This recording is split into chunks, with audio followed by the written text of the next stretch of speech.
All right, everybody, on behalf of Professional Title, I want to bring you guys the truth behind lead conversion. Today, we're going to talk about exactly what it takes to get there, to get through leads, to convert more leads. We're going to do a little intro here in a second, talk a little bit about me, and then we're going to dive into the numbers of lead conversion. I'm going to give you guys a 6-step plan with a bonus if you stayed till the end, a 7th step. That is just like a proven plan for things that you have to have in place, things that you need to perfect, things that you need to work on to be able to convert more leads. So the reason I wanted to do this, and I texted Cindy and Kent a little teaser of this the other day, is because right now when the market's hotter than hot, right? There's no inventory. Things are going multiple offers. Mortgage rates are really low. They just dipped again over the last couple of days here. There's more leads right now than there really ever have been before. So we kind of have a perfect storm of things, right? Everyone thought COVID was going to drive the market down, or people were going to be scared. And even us at Fidelity, we were scared for, I don't know, it seemed like 2 days or 3 days. And then all of a sudden people realized now is the time to take advantage of the market. We had prices kind of going up. Prices are going up. We don't necessarily have wages or raises happening because with COVID, companies are kind of holding firm and waiting to see what happened. Then we had mortgage rates take some huge dips, right? All over the last year, not just this week, but over the last year, mortgage rates have been lower than ever. And we have more people home or working remote where there's more time on the internet. There's more time on their phone, on their tablet, on their computer, on all the websites, on all your websites. And right now in real estate, the last couple of months, we've had more real estate leads being generated than ever in the history of real estate. So that's great, but we have to understand what we can do to get our unfair share and make sure that we can actually convert those, because if we're not converting those leads, there's just a bunch of extra leads out there and we're not making any money. So the reason I wanted to do this is because some of the things that I hear from agents, when I have boots on the ground talking to agents all the time, is that they're getting leads, but they're not converting them. And the ones they are converting is kind of just luck, or because they have the listing or whatever. They don't really have a system or a plan. So I wanted to kind of help roll out that plan based on some proven methods that we have used in the past, mixed in with some things that are going on in the world now, and give you guys a plan and be able to actually attack this so you can convert more leads this year. So most of you guys I know. Those of you that I don't, my name is Ryan McHugh. I work with Cindy and Kent at Professional, and for our parent company, Fidelity National, I am the real estate trainer for them. So I get to travel around to all of our different brands, whether it be Zoom or in person, and help our clients and our prospective clients grow their business, because we believe if we help you grow your business, naturally we're going to get some of that business back. So if you're working with Cindy and Kent already, or any of our other brands or branches, we appreciate that. And if not, and there's something we can do to earn your business besides just these trainings, please let us know and we will do our best. So let's dive in. I think the first thing, the most important thing, is to know really where you're at, because a lot of people, I think, beat themselves up. And I see this with teams, with agents, whether they're new or experienced, they've been in the business for 5 minutes or 50 years, they kind of beat themselves up over their conversion. And I think most of the time it really is unjust. It's really not fair, the pressure that we put ourselves on to convert leads.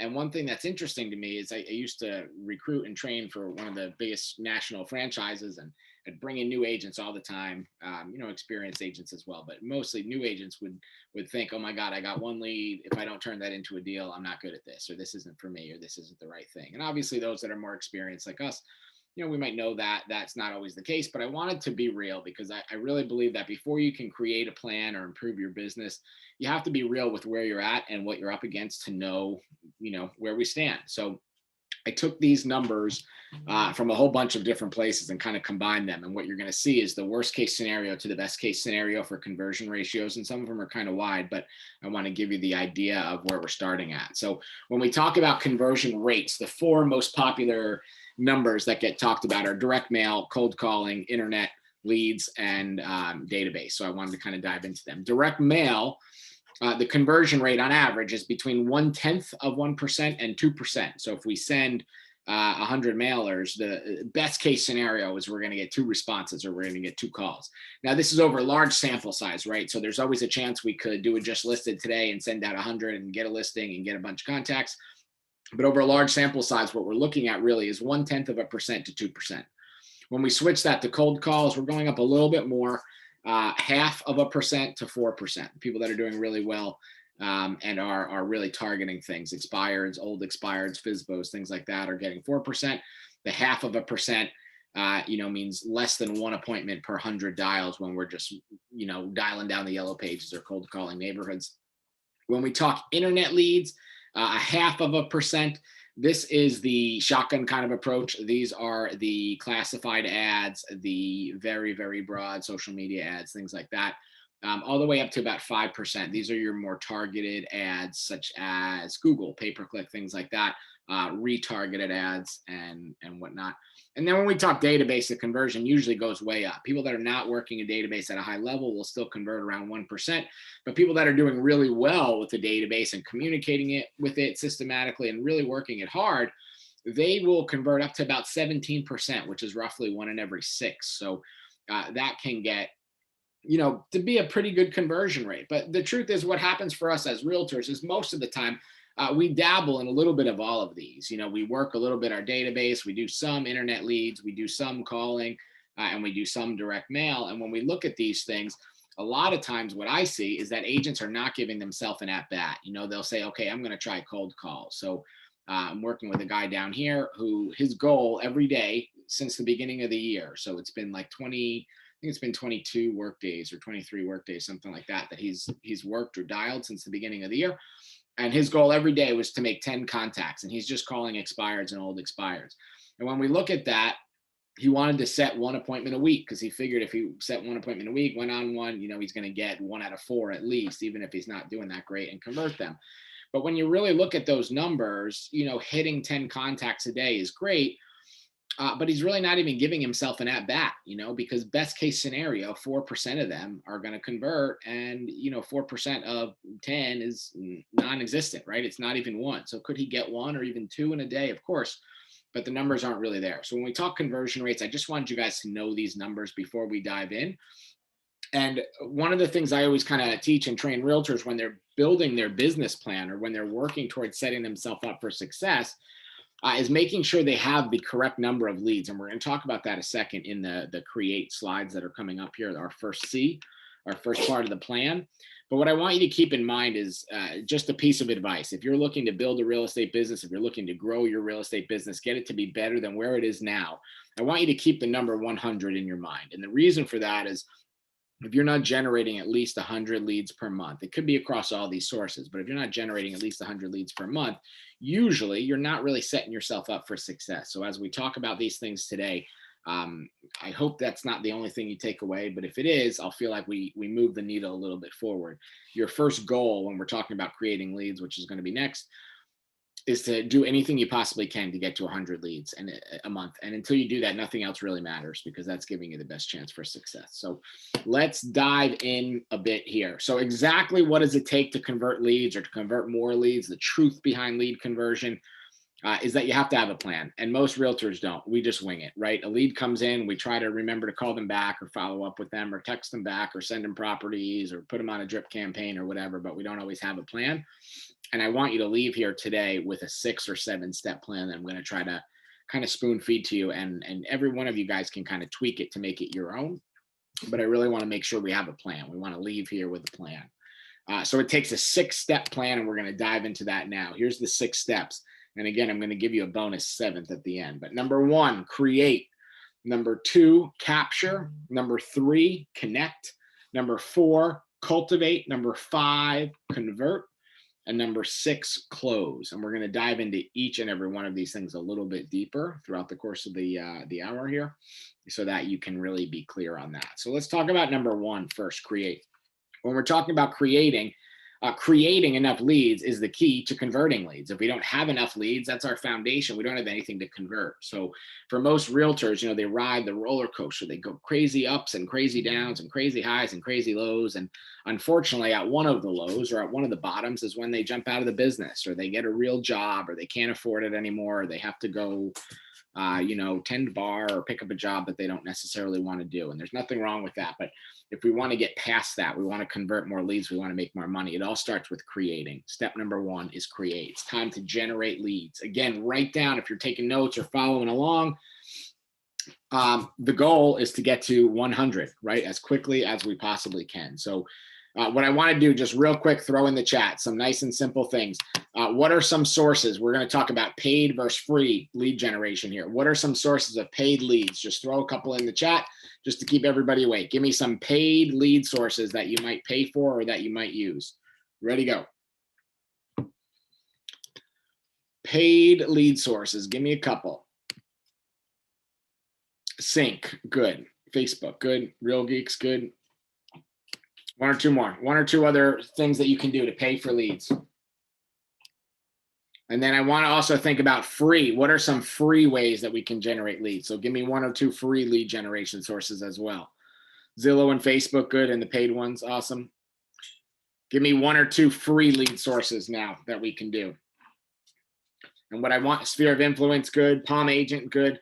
So what I want you to think is when we're talking about these generation of leads and we're starting to be able to create a plan to convert more, we want to have some sort of a balance of free and paid leads. And I know for some of us right now, maybe we don't have the budget to pay leads, and I understand that. I want you to think expireds, FSBOs, open houses, people that are raising their hand already and saying that they want to sell or that they want to buy and that they're interested in doing business with you. We want to use them. Then when we talk about generating leads, I also want you to think prospecting versus marketing. A prospecting way to create leads is something that we could put the boots on. We can go to work today. We can do something today that's going to generate a lead today.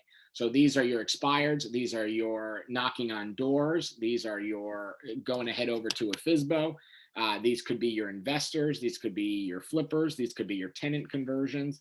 Things that if we make a phone call today, we can turn it into an appointment today.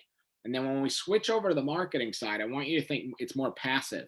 And if you're using passive strategies to generate leads, that's okay. But that in the long run really does, kind of slow our conversion. It doesn't necessarily harm it, but it could slow it, right? So a marketing strategy that might be a little more passive could be updating our blog, updating our website, building a YouTube channel. All those things are things that we want to do to tie into our brand.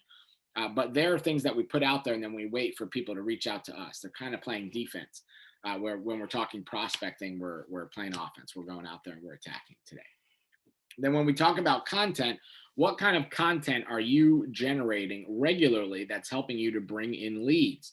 So a couple examples that some of the people had given in yesterday that I liked were maybe if you're near an area that has a historic district, top 10 historic homes for sale right now in whatever town that you're in. Nice and easy piece of content. You can create all that right off the MLS and, make a nice flyer. You can make a nice marketing piece, a nice video, anything like that. Some other pieces of content could be, always think lists with content. Lists are very good and things that people really like to talk about when we're talking about generating more leads. So it could be top 10 pool homes in a certain zip code or a certain school district under whatever price point.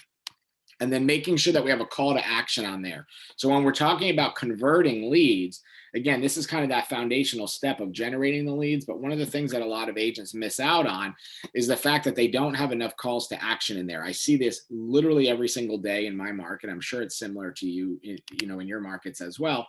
But I'll see a realtor run a Facebook ad, or I'll see a Google ad, or I'll see an ad on YouTube or Snapchat or Instagram or whatever it may be. That will be a picture of a house or all the pictures of the house. It'll have a lot of them.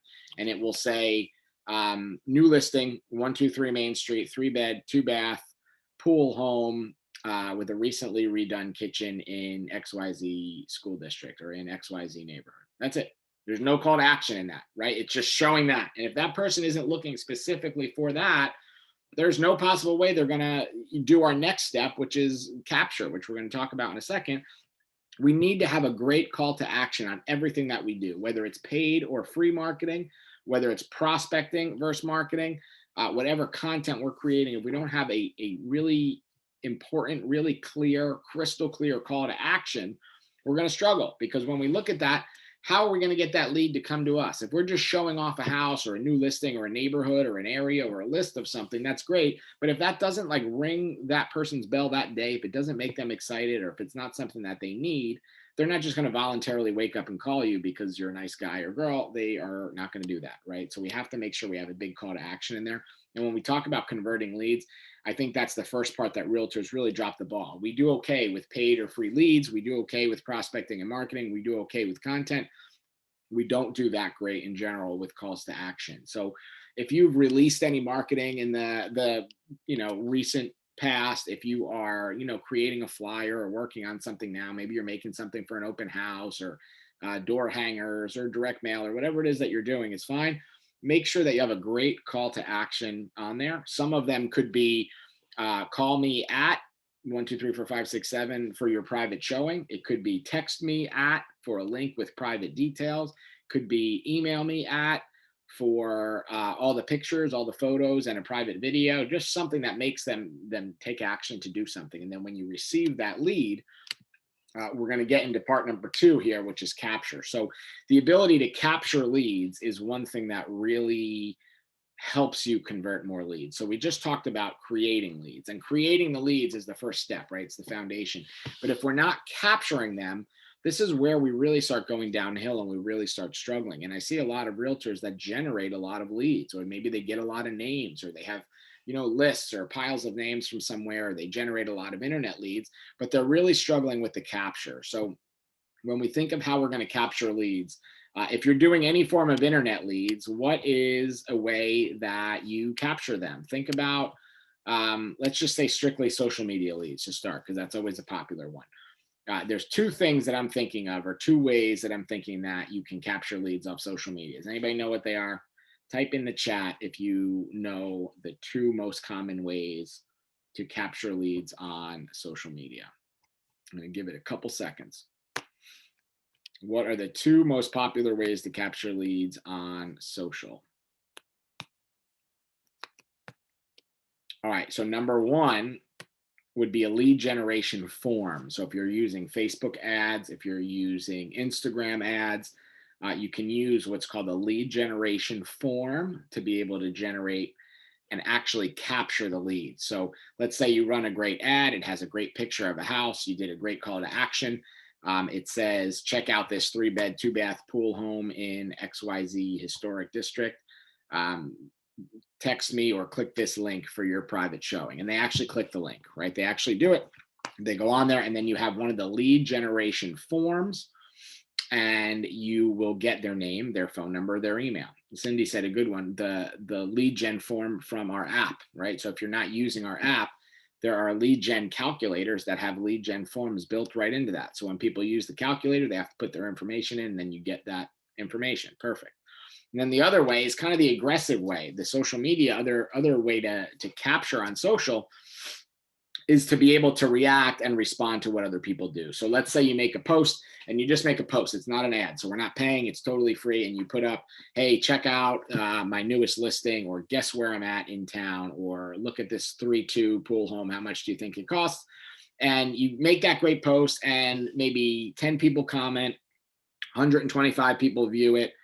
5 people put the thumbs up, 7 people put the heart hug thing, 3 people laugh, and 2 people are mad because they don't know where it is or whatever.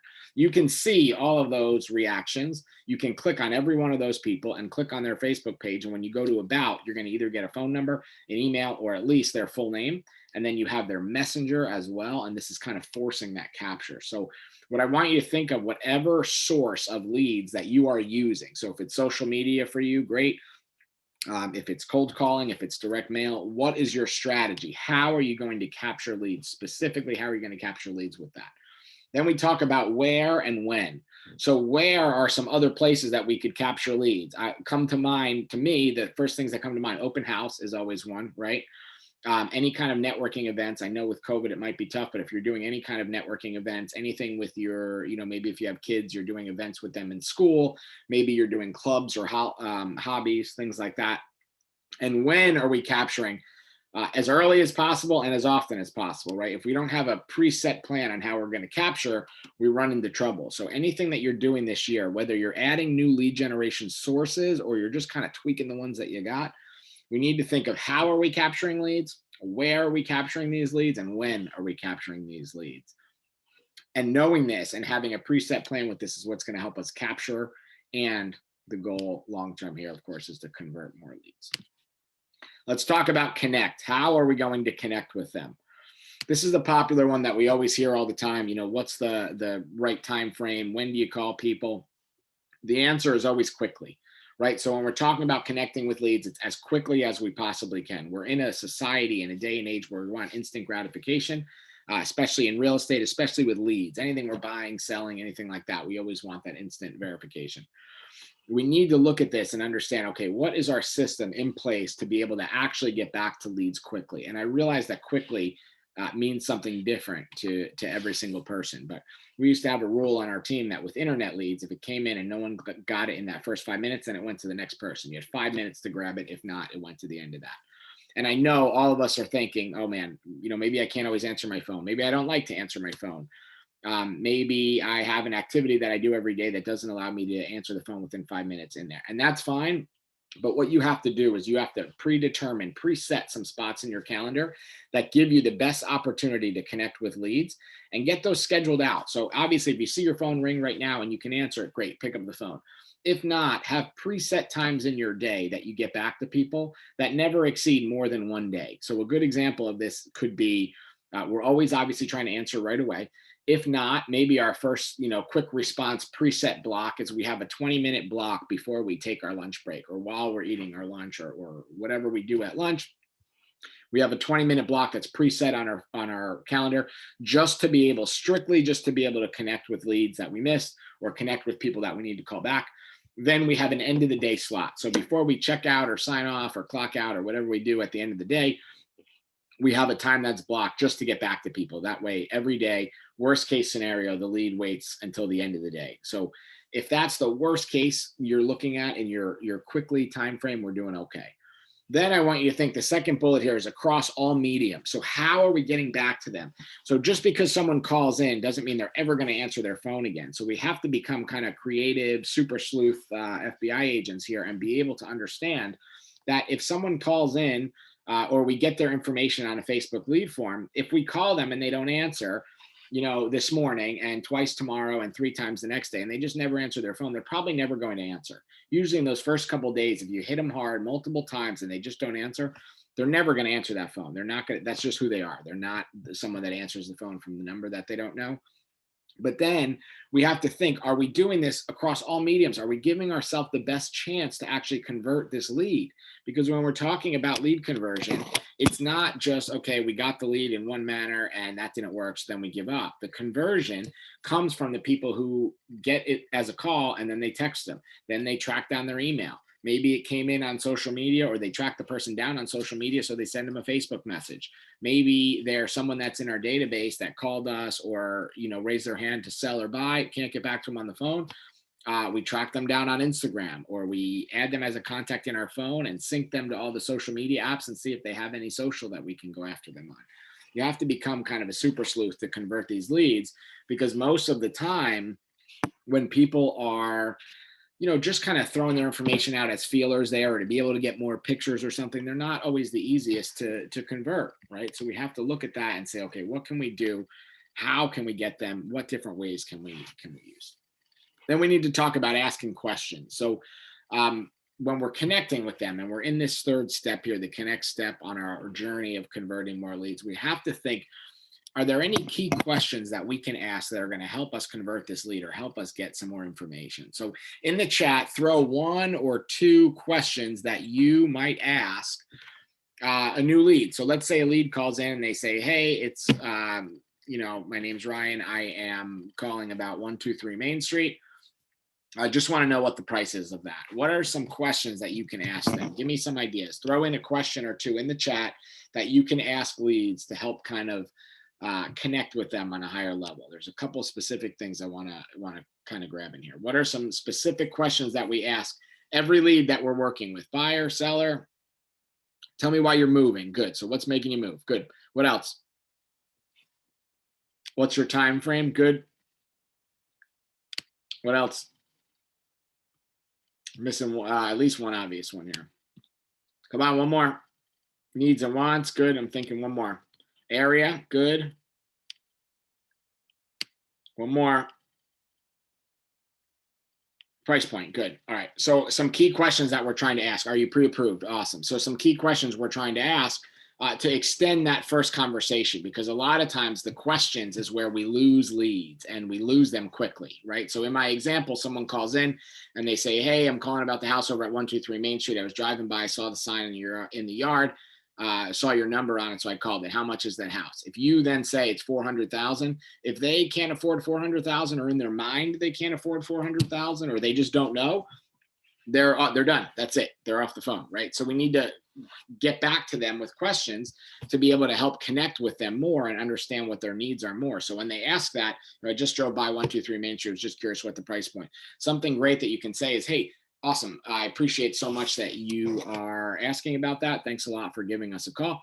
Let me look that up real quick. And while I am looking that up, just a quick question for you. What's the price point that you're comfortable with? Did you have a monthly payment in mind that really makes you happy that you want to stay within on your home purchase?" And they're going to say whatever they're going to say. And you're going to say, "All right, great. Awesome. Thanks. And are you planning on paying cash, or did you need to speak to a lender?" Always want to assume that they're paying cash, even though most of the time they're probably not, right? We want to assume that kind of builds them up inside. It's just like a thing, kind of like a mental thing. Always want to use that. And we're talking about building rapport. So we had a lot of good questions in here already that people asked.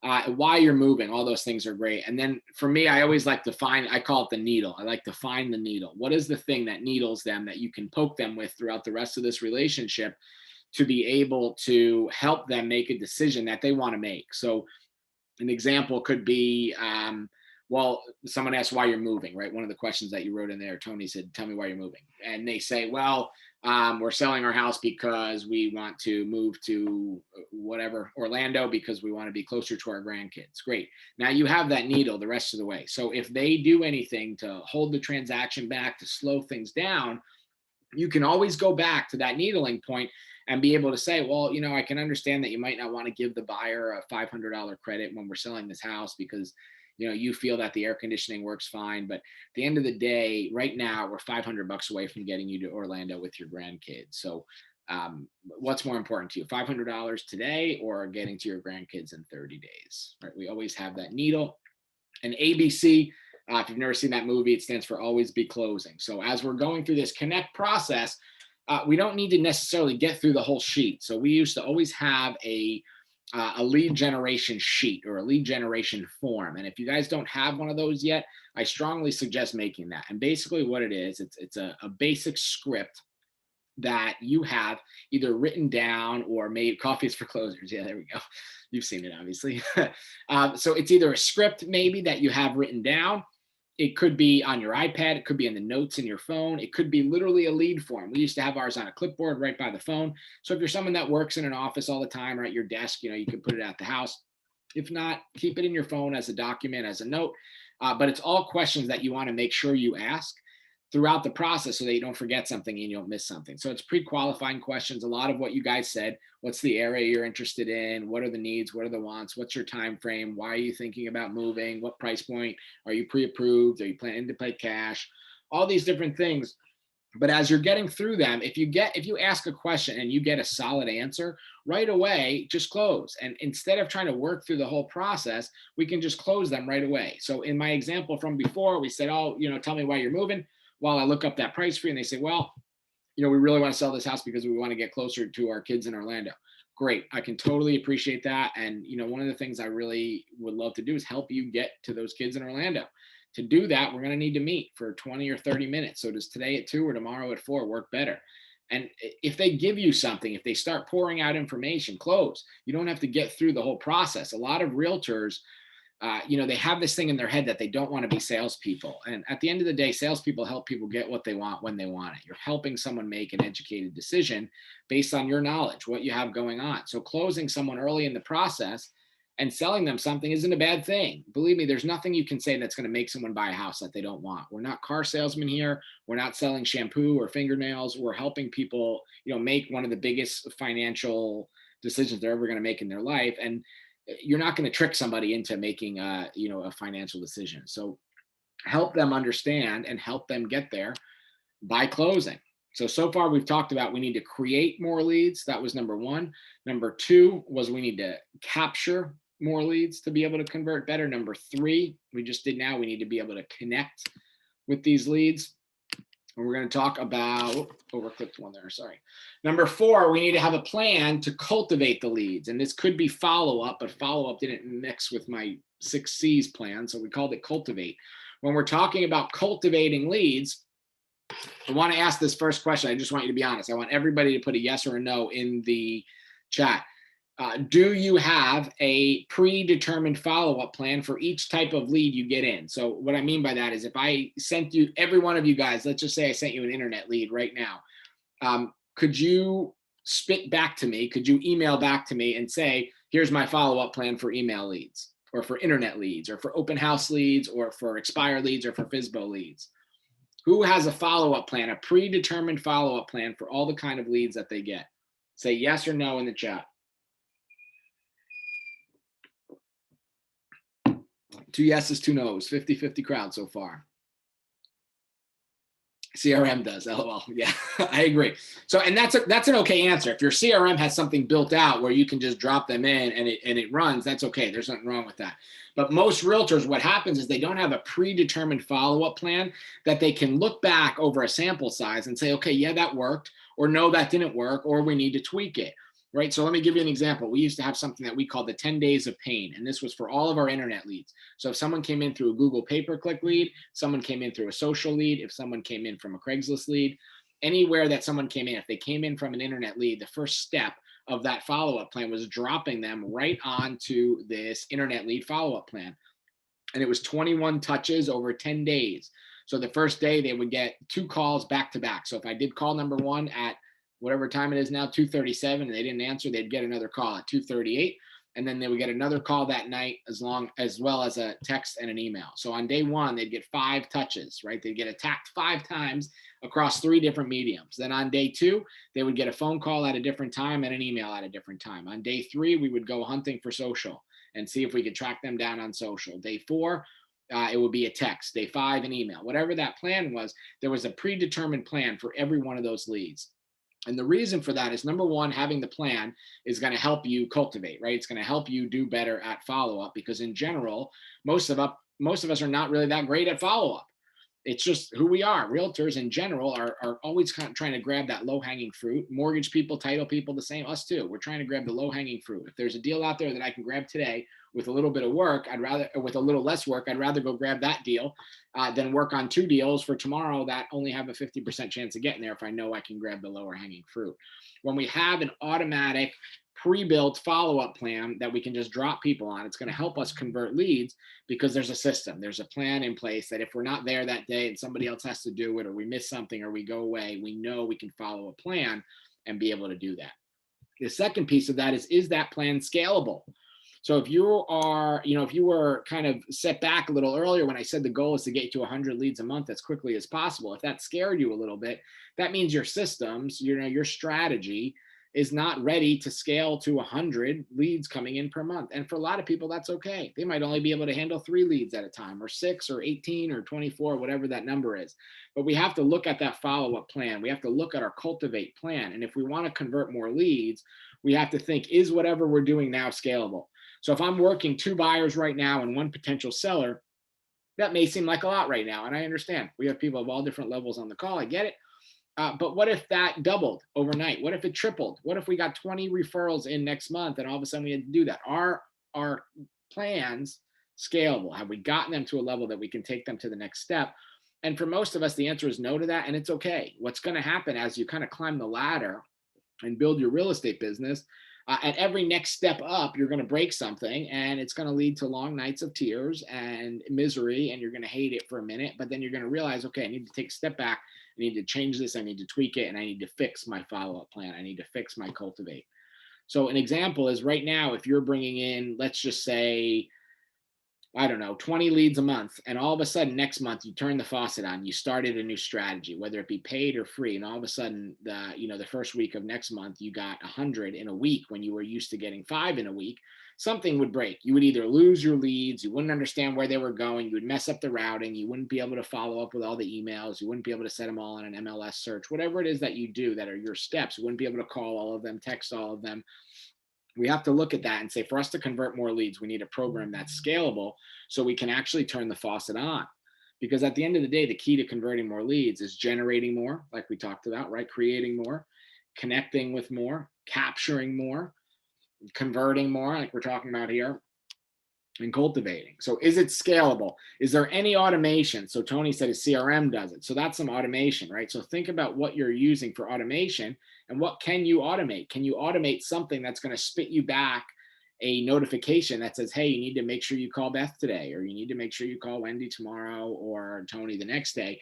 We have to be able to look at that and think, okay, if we're not automated, if we don't have some part of it automated, at a point, we're just going to break down. And God forbid we ever want to take a day off or go get lunch or do anything, we're going to be in trouble. So what are you using for automation? And this slide to me is kind of a hang up point for a lot of people to move forward. We need to look at this and say, okay, if we don't have a follow-up plan in place that can be scaled and we can automate a little bit, we're going to struggle with converting more leads. So if you don't have that, that's okay. And of course, always be closing again, right? We're going to talk about the closing thing again. While we're cultivating, it doesn't mean they have to get to the end of that cultivation cycle. So my example from before, the 10-day plan, the 10 days of pain with 21 touches, if on the 4th touch we can close them, we don't put them through the pain of the other 17 touches, or ourselves through the pain of those 17 touches, right? We're going to close them right away. So we need to be closing all the way throughout this. Number 5, convert.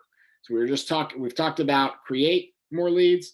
We've talked about capture more leads. We've talked about connecting with more leads. We've talked about cultivating more leads. Now we're going to talk about actually converting these leads. This is the spot where you really need to increase your skills. We could get to the point that we're at. We could get to step 5 here, truthfully, with little to no skills, because we can just throw some stuff out there, a bunch of shotgun blasts, get a bunch of leads. Some of them will capture, some of them that we won't. Some of them will connect with, some of them we won't, and some of them will cultivate, and some of them we won't. When we get to this point where it's actually time to convert more leads and we want to improve on this, the only way to improve is by increasing our skills. And to do that, we really need to increase in only 3 areas: the scripts, our presentations, and our closing ability. So number 1, the scripts. You have to know who you're going to say things to and what you're going to say, and then you just need to do enough of it.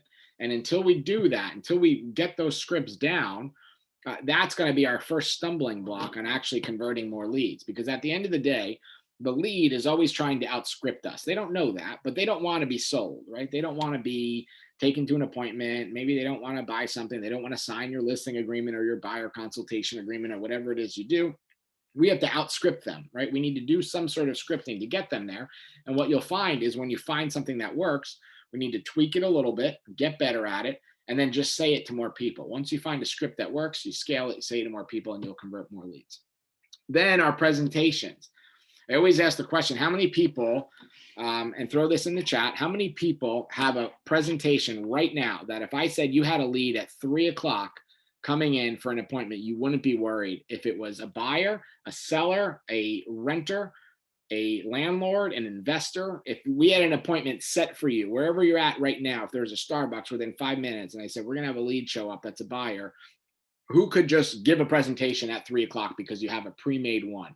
If you have a pre-made presentation for buyers, sellers, landlords, tenants, investors, say yes or me. If not, say no in the chat. And it's okay, whatever the answer is. I got 1 yes, 1 no so far. Whatever that answer is okay. Bring it. Yeah, Kent. There we go. Sending all my leads to Ken. Wendy, yes, good. So if we don't have one of those presentations yet, of course, that's the step. We need to build one, right? That's an action step from here. We need to build one. And if we do have one, we need to be practicing that, right? I have one that needs updating. Good. So admitting that and understanding where we're at is the key to converting more leads, right? Because if you need updating now, but you got an appointment in 15 minutes, you couldn't update it, right? We wouldn't be able to do that. So we have to look at this and increase our presenting skills. So that means making it look nice, right? One of the things that we kind of strive to do with professionals, we have Kerry, who I think is on the call, who makes all of our stuff look good. So if you guys think that I make these slides look good, you're out of your mind. I just dump a bunch of stuff from notes in my phone and create this, and then she makes presentations look good and makes the scripting look good and all my notes look good. And without that, I would be nowhere, right? I wouldn't be able to actually give a good presentation. And it's the same thing for realtors, right? When we used to give buyer presentations, our goal was 8 per week. And when we were giving those, if you didn't have something that looked nice that you can deliver on within 5 or 10 minutes notice, we're not going to be able to do it at a high level. We're not going to feel confident and feel good about it. Has anybody ever given a presentation where they've gotten up in front of the room or in front of a buyer or a seller, maybe they're in the kitchen of a seller's house and they did their presentation and it just didn't make them feel good? That's the first time when you have to look at that and say, okay, I need to increase my skills to make them better. I need to make these things look better. And if we're not doing that, that's going to hurt our conversion.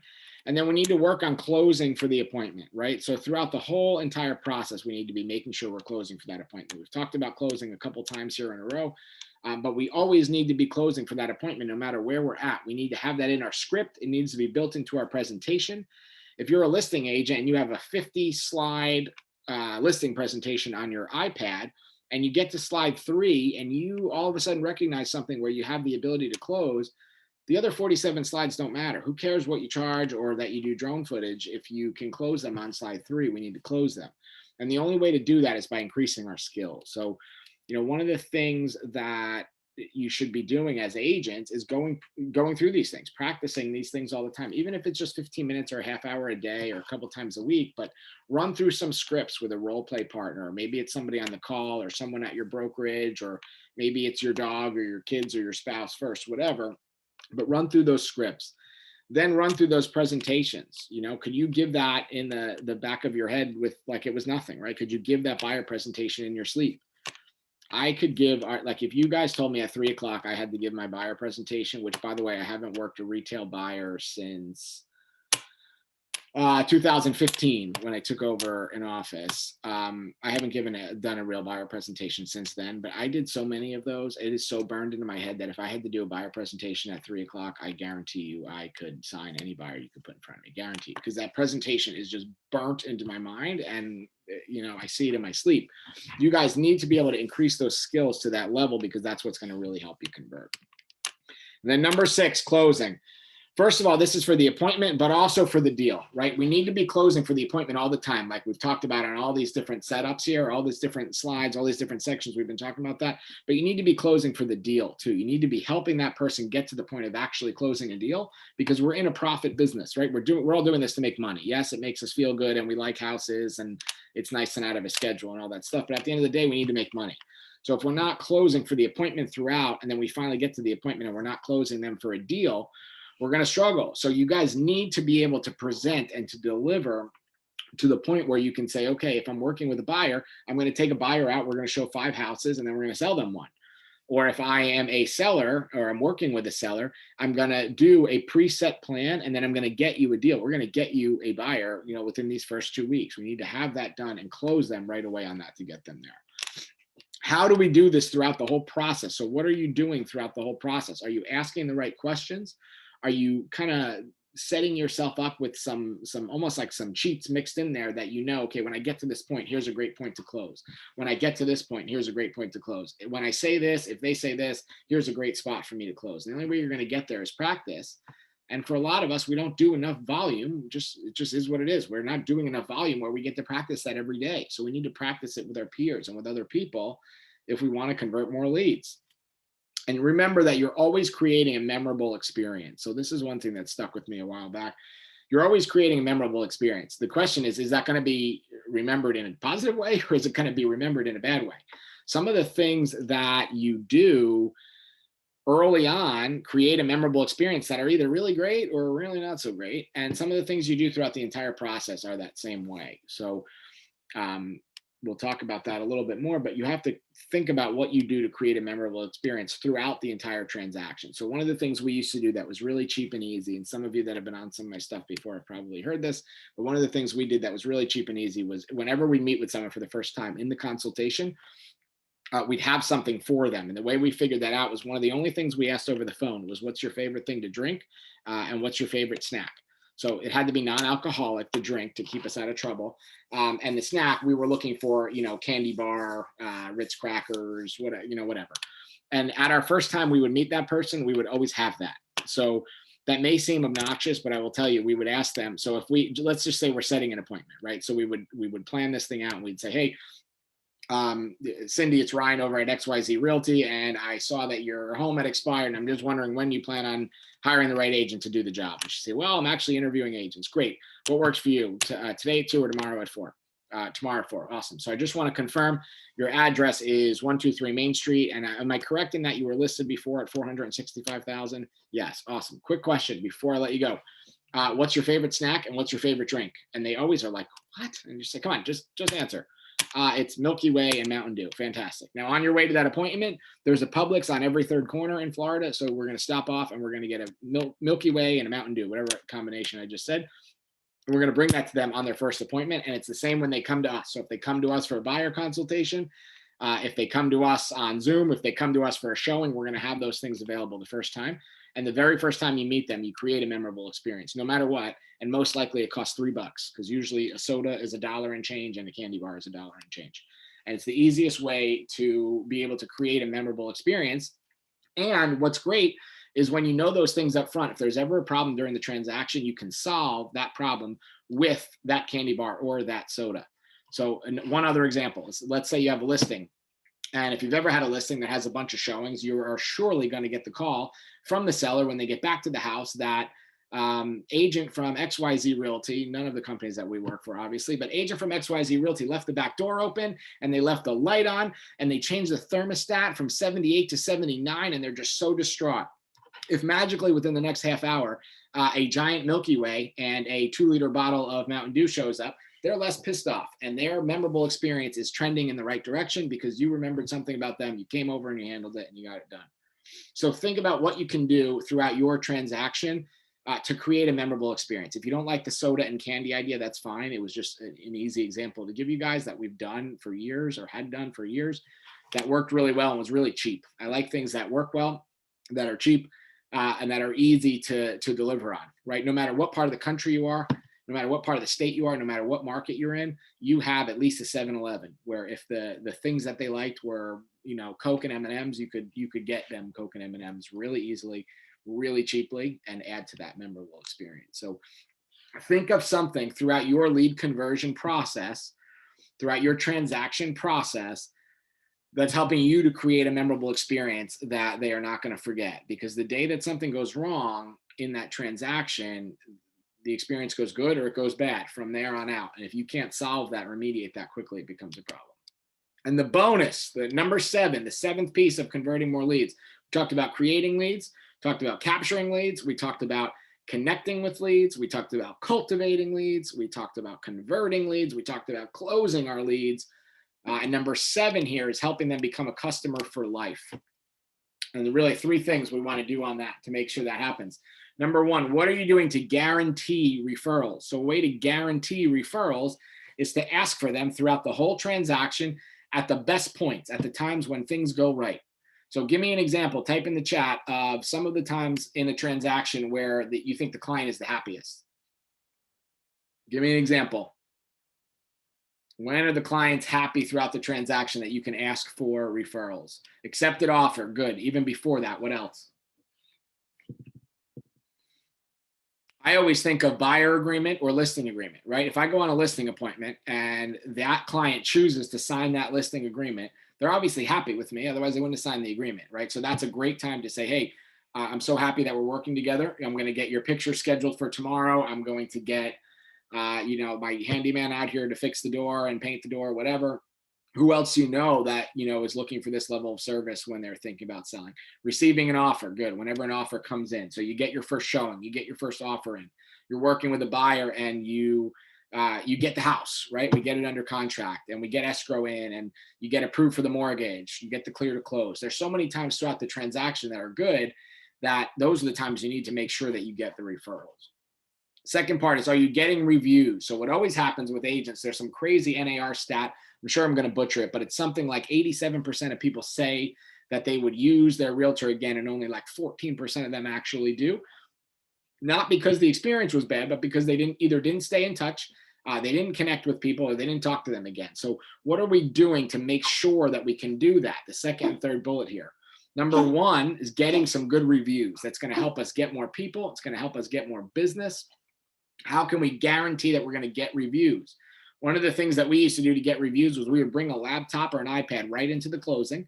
And when we're sitting waiting for our friends at Professional Title to close the deal for us, or we're waiting for funding, or we're waiting for the wire, or whatever fun stuff we wait for when we're closing deals, we're going to bring that in right there and get the review right there. So we know that they're happy. We know that they're in a good mood, right? Everything's going good. If not, don't bring the laptop. Don't do this. But if everything's going good, get the review while they're sitting right there, while they're at the peak of excitement. Because the moment that they walk out that door, it's not that they don't care about you anymore. It's that now they have a new house, right? They got to paint and clean and move and, figure out life. And the last thing they care about is doing your review. We also used to incentivize people to do reviews. I will tell you that. If we have staff or someone that can do it for you, an assistant, we used to incentivize them like $25 gift cards every time they got us a review. Or even the people, we would say, hey, listen, we have a branded Dunkin' Donuts gift card for you. You are allowed to do $25 legally. So we have a branded Dunkin' Donuts gift card for you when we get our review in from the sale of your home, or Starbucks or whatever you're into. And then do you have a post-closing plan? So what do you do after closing to make sure that you don't forget about these people? Most of us say, oh, I'll talk to them again, I'll see them. But the truth is we get busy, right? We go do something else, we get other business, and we forget. What do you have in place post-closing for the rest of their existence? This is not just for the first week that we follow up and make sure they got the utilities on. What do we have in place for the rest of their existence and our existence, or our time in the business, that ensures that we are following up with them and that we are creating the 7th C, the customer for life? So it could be a home anniversary plan where every year, 3 days before their closing anniversary, you get a reminder from your CRM. Maybe you do it on Google Calendar, whatever you do, that reminds you to go buy them flowers or a gift card, or send them a thank you, or write them a note, or bring them a gift, or whatever. Maybe it's one customer appreciation party or event that you have every year, where you rent out the local brewery or baseball field or park or whatever, and have anyone that's ever done a deal with you come on by, stop on in and get a drink or get food or bring their kids. We used to do one, I know this is tough now, but we used to do one with movie theaters. In the summer, we would rent out a movie theater, and you always know that in the summer at the movies, Disney create some banger that everybody has to absolutely see, like Frozen 17 or whatever they're up to, that no matter what, if you have a kid, they have to go see it. And it's a travesty if they don't. So we would set this whole thing up where our clients could come watch the movie for free. We would get our vendors and people to, buy popcorn and soda and drinks or whatever. And it was a nice, easy event. Something that the clients were going to do anyway, right? If they had kids, they were going to go see Frozen or Jurassic Park or whatever movie anyway. And it allows you to connect with them, have some fun, and stay in touch with these people all the time. So in summary, if you want to convert more leads, 7-step plan. If you want to convert leads at a higher level, number one, you have to create more. We have to get to that number of at least 100 leads per agent per month. So if you're trying to build a business and you have a team, or you're creating a team, 100 leads per person per month. Number two, we have to capture them at a higher level. So we need to do more things to make sure we capture their information. Number three, we need to connect with them quickly, often, and across all mediums. Number four, we need to cultivate them. So we need a predetermined follow-up plan that whenever that lead comes in, we know how we're going to follow up with them. Number five, we have to convert them. So we need to get better at our scripts and at our presentations. Number six, we have to close them for the appointment. We have to close them for the deal. And number seven, we have to create a memorable experience so that we have a customer for life. If you want the replay, Cindy and Kent will have it within a couple of hours. At some point tonight, I will get it out to them. If you are not already using us, please send us your deals at Professional Title. If there's anything we can do to earn them, please let us know. We do have some one-on-one coaching and training options. I'm working on a couple fun things between Clubhouse and Facebook groups and stuff to give you guys some more value and some more training pretty regularly. Kara, thank you as always for the slides and making sure our presentation looks good and creates a memorable experience. Coming up, two things before we wrap up. One, we have a prize. So if you're still on, you will be entered into this way to win the prize. Cindy will come on and talk about that in a second. Next week, same time, same place, Tuesday at 2. We are doing a class how to use the free features in Facebook groups to be able to service and work your database and grow your business. So next week at 2, be here for that. And I will see you guys next time. If you want to be a part of the drawing, stay on so Cindy can do that. And then once she is done with that, I will stay on. So if you guys have any questions, you want to talk about anything, we can.